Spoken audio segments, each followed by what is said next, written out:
Hello friends, मेरा नाम रोहित है।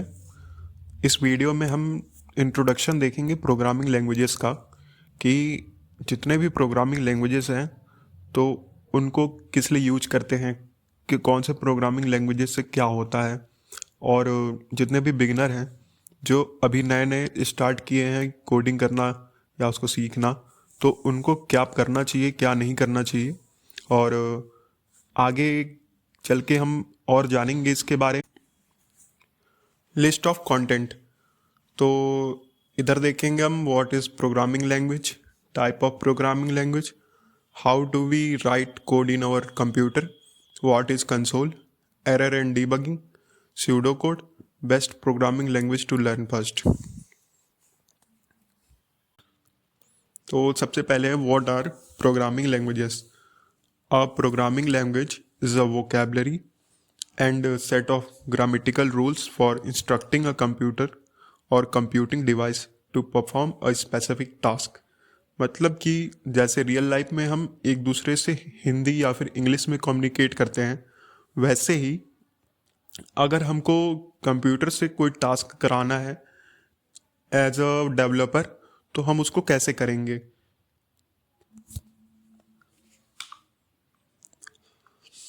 तो नेक्स्ट स्लाइड में है programming is a process of designing and writing code that can be executed by a computer system. तो प्रोग्रामिंग एक ऐसा प्रोसेस होता है जिसके जरिए हम कंप्यूटर में कोड डाल के कंप्यूटर से किसी का टास्क को एग्जीक्यूट करा सकते हैं, like making a recipe in your head and then cooking it upon the stove. Programming एक तरह से रेसिपी हो गई और जो हमारा स्टोव है वो एक तरह से कंप्यूटर हो गया। ये एक एग्जांपल दे रहा है कि ऐसे ऐसे ये वर्क करता है। और यहाँ पे दिखा रहा है कि बहुत तरह के लैंग्वेजेस होते हैं, जैसे ये पाइथन हो गया सबसे ज़्यादा फेमस लैंग्वेज, और CSS है, ये आपका HTML और वेब डिज़ाइनिंग के लिए यूज की जाती है। HTML, CSS, PHP, जावा, C++, ये सब लैंग्वेजेस हैं। टाइप ऑफ प्रोग्रामिंग लैंग्वेज, तो अब हम देखेंगे कितने टाइप के प्रोग्रामिंग लैंग्वेज होते हैं। तो लिखा there are variety of programming language that can be used for different task. जैसे जावा और पाइथन जो मेनली बहुत ज़्यादा फेमस है, वो जनरल पर्पस लैंग्वेज होते हैं। जनरल पर्पस लैंग्वेज कहने का मतलब कि ये ज़्यादातर जितने प्रोग्राम बनाते हैं हम, या फिर ऐप बनाए या फिर कुछ बनाए, तो उसके लिए यूज करते हैं। बट HTML और CSS जो होता है वो सिर्फ वेबसाइट बनाने के लिए यूज किया जाता है। लैंग्वेज है attributes called as level. Language भी लेवल्स के फॉर्म में डिवाइड किए गए हैं। और इधर लो लेवल लैंग्वेज कहने का मतलब ये हो गया कि जो लैंग्वेज कंप्यूटर समझता है, जैसे कंप्यूटर हमारा ना इंग्लिश समझता है ना हिंदी समझता है, वो समझता है मशीन लैंग्वेज। और मशीन लैंग्वेज क्या होती है? मशीन लैंग्वेज होती है जितने भी 0 1 जितने भी हमारे इंस्ट्रक्शन है उसको 0 1 में कन्वर्ट करता है इंटरप्रेटर पहले, और उसको कंप्यूटर में भेजता है। तो कंप्यूटर पहले 0 1 को समझता है सबसे पहली बात, और बाइनरी कोड को समझता है। बाइनरी कोड क्या होती है? मतलब कि जितने भी हमारे रियल लाइफ में अल्फ़ाबेट होते हैं या फिर नंबर हो गए, उनको बाइनरी कोड में कन्वर्ट किया जाता है, मतलब 0 1 में कन्वर्ट किया जाता है। उसके बाद वो मशीन में जाते हैं जिसको वो रीड करके मशीन एक आउटपुट जनरेट करके देता है। हाई लेवल लैंग्वेज एक तरह से जो हम अभी प्रोग्रामिंग लैंग्वेज पढ़ने वाले हैं, C, जावा, पाइथन, ये जितने भी लैंग्वेजेस हैं ये हाई लेवल लैंग्वेज में आते हैं। मतलब कि वो लैंग्वेज जो हम समझते हैं और कंप्यूटर को हम फीड करते हैं, बाद में वो उसको मशीन लैंग्वेज में कन्वर्ट करके खुद समझ के वापस कोड को एग्जीक्यूट करता है। ये हो गया high level language. How do we write code in our computer. हमने इतना जान लिया कि प्रोग्रामिंग लैंग्वेज क्या होते हैं, उसके टाइप क्या होते हैं, low level high level language क्या होता है। अब यहाँ पे बात आती है कि हम लिखते कैसे हैं, मतलब कि उसको कंप्यूटर में एग्जीक्यूट कैसे करते हैं, क्या लिख के कैसे उसको रन करते हैं। तो यहाँ पे लिखा है we can't simply type words into our notepad और MS word and expect that computer will execute our task. मतलब कि ये इतना ऐसे सिंपल नहीं होता कि हम नोटपैड में या फिर MS वर्ड में कुछ भी लिख दिए कि कंप्यूटर एक काम करो, म्यूज़िक प्ले करो, और कंप्यूटर आपके लिए म्यूज़िक प्ले कर दे।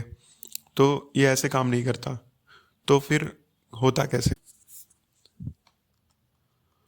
तो प्रोग्रामिंग करने के लिए एक प्लेटफॉर्म होता है जिसको हम कहते हैं IDE, इंटीग्रेटेड डेवलपमेंट इन्वायरमेंट्स। तो IDE का वर्क होता है कोड को रन करना, डीबग करना, उसको मशीन लैंग्वेज में कन्वर्ट करना, जिसके बाद कंप्यूटर उसको समझ के फिर अपने टास्क को एग्जीक्यूट करता है। तो बहुत से फेमस IDEs हैं, VS कोड जो आप बहुत तो ने सुना ही होगा, और इंटेलिजे, पाईचार्म, एटम। यहाँ पे लिखा है an integrated development environment is a software application that provide comprehensive facilities to computer program for software development. An IDE normally consists of at least a source of code editor, build automation tool and a debugger। वही लिखा है जो मैंने बताया आपको, मतलब कि इसमें हम कोड राइट करते हैं, फिर वो कोड को मशीन लैंग्वेज में कन्वर्ट करता है, फिर वो रन करता है। और कोई एरर होती है, जैसे कि हम कोड लिखते हैं उसमें प्रॉपर एक सिस्टम बना हुआ है कि ऐसे ऐसे इसको लिखना है, तो अगर उसमें कोई भी चीज़ छूट जाती है तो हमको एरर थ्रो करता है। तो एरर भी बताता है कि कहाँ पे कौन सा आपका मिस्टेक हुआ है, उसको आप सही करो।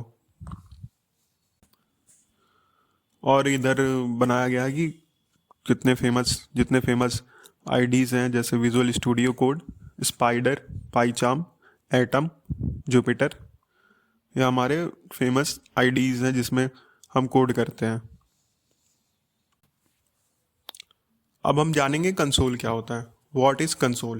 A console is an operating system window through which a user can communicate with operating system, or we can say a console is an application in which we can give text as an input from the keyboard and get text as an output from the computer end। मतलब कि console भी एक तरह का IDE ही हो गया, जो कि हमारे कमांड को लेता है, कंप्यूटर को फीड करता है और कंप्यूटर उस कमांड को रन करता है। तो कंसोल भी यही है, पर इसको हाई लेवल के लिए यूज नहीं करते, जैसे कि प्रोग्रामर इसको उतना यूज नहीं करते, क्योंकि इसमें हम सिंपल टास्क परफॉर्म कर सकते हैं, जैसे किसी का नाम प्रिंट करना है, 2 नंबर को ऐड करना है, मल्टीप्लाई करना है। बट ऑब्जेक्ट ओरिएंटेड प्रोग्रामिंग नहीं, तो जो एडवांस प्रोग्रामिंग करनी होती है उसके लिए हम लोग IDE का यूज करते हैं।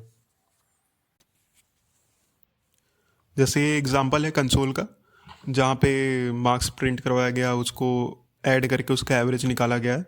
ये सब पाइथन में कर सकते हैं हम कंसोल की मदद से भी, पर कंसोल जैसा मैंने बताया उतना एफिशिएंट नहीं होता प्रोग्रामर के लिए। अब हम देखेंगे कि एरर क्या होता है। तो यहाँ पे लिखा है errors in program are a huge part of the development process. The best developer become comfortable navigating the bugs they create and quickly fix them. मतलब सिंपल भाषा में समझे तो एरर वो होता है, जैसे कि हम कोई कोड लिखें, उसमें कोई भी हमने गलती कर दी या फिर कोई पार्ट छोड़ दिया, तो फिर उसको जब हम रन करेंगे तो कंप्यूटर हम लोग को एक एरर के फॉर्म में मैसेज थ्रो करेगा कि आपने जो अभी कोड लिखा वो गलत है। तो उसी को हम लोग एरर कहते हैं, और उसको सही करना डिबग कहलाता है। मतलब उसको फाइंड करके सही करना डिबग कहलाता है। टाइप ऑफ एरर्स, तो अब हम देखेंगे कितने टाइप के एरर होते हैं। तो सिंटैक्स एरर, सबसे ज़्यादा जो फेमस एरर सब लोग करते हैं वो हो गया सिंटैक्स एरर, कि कोई भी आपने पॉइंट मिस कर दिया या फिर कोई और ब्रैकेट नहीं लगाया, तो जो एरर थ्रो होता है वो होता है सिंटैक्स एरर। अब हम देखेंगे रन टाइम एरर क्या होता है।